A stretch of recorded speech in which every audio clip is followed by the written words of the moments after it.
So I'm in the midst of my IFR training, part 141, and I'm about to do my first progress check.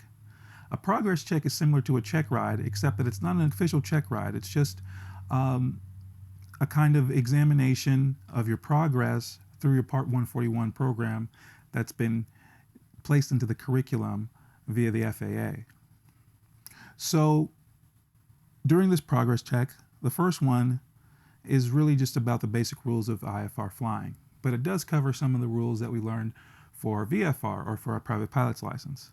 So today I'm going to take some time and go over those with you.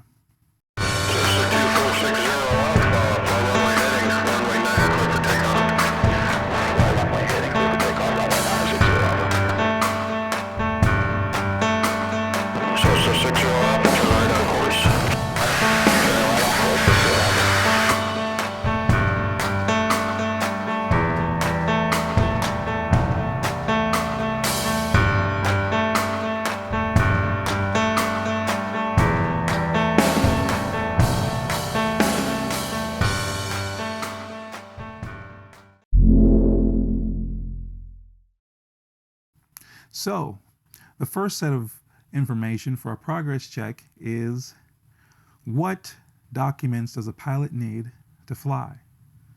What documents do you need to fly? There's about 3 things you need on your person or in the aircraft to fly. That's a government issued ID, your private pilot's license, and your medical. Typically for a private pilot, you need at least a 3rd class medical or higher.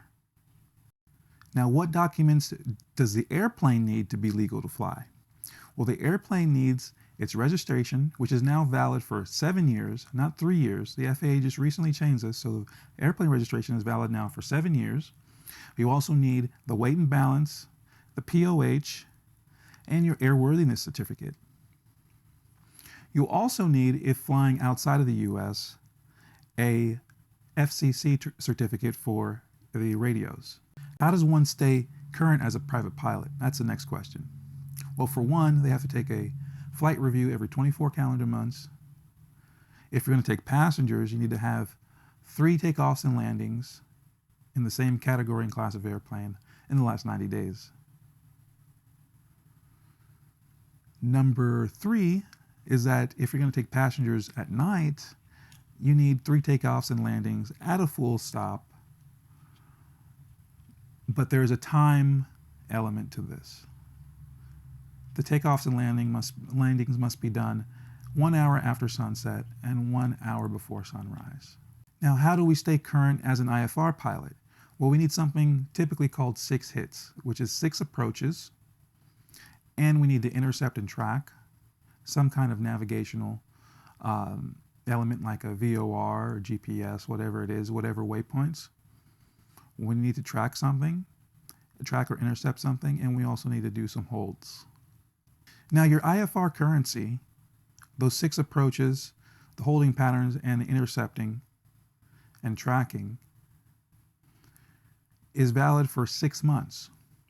Now, if you go outside of that 6-month window, you still have another 6 months to complete that either in a simulator or with a safety pilot.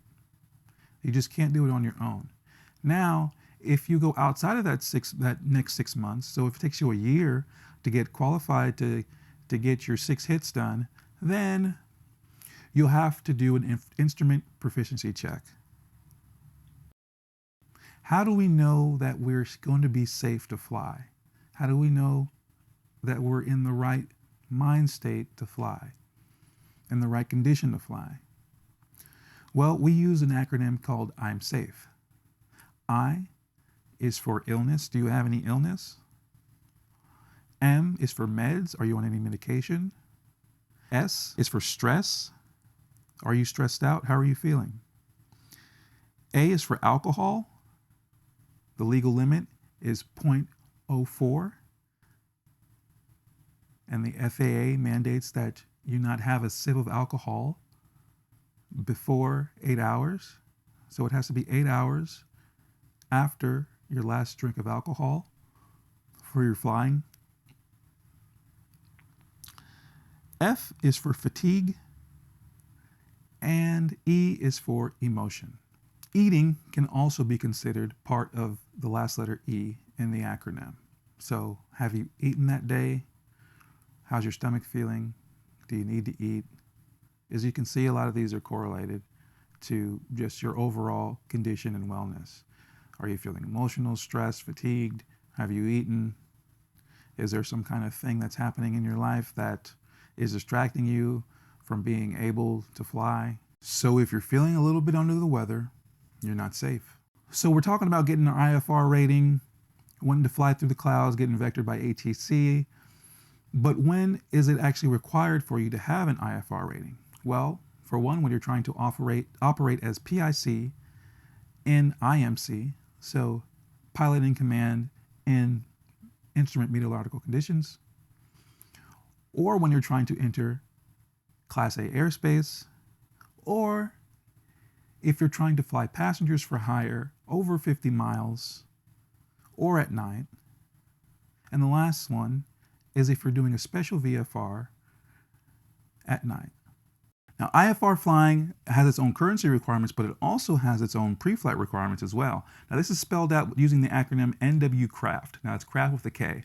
The first letter is N for NOTAMs, then W for weather, and K is for known delays. R is for runway lengths. A is for alternates. F is for fuel. And T is for takeoff and landing distances. All right, so that's the information for your first progress check during a 141 program for your IFR rating. Now, there is a little bit more in there with inspection requirements and stuff, but I'll go over that in another video. I'll also talk about some of the more peculiar aspects of some of the things we talked about here in more detail in another video. Fuel requirements for IFR, maybe go into a little bit more detail about the currency requirements for IFR, the 6 hits, and things of that nature. But otherwise, that's the basic knowledge and information that you need to be current and to fly IFR, and all the knowledge you need to know about with regard to the regulations to keep you safe and legal in the air.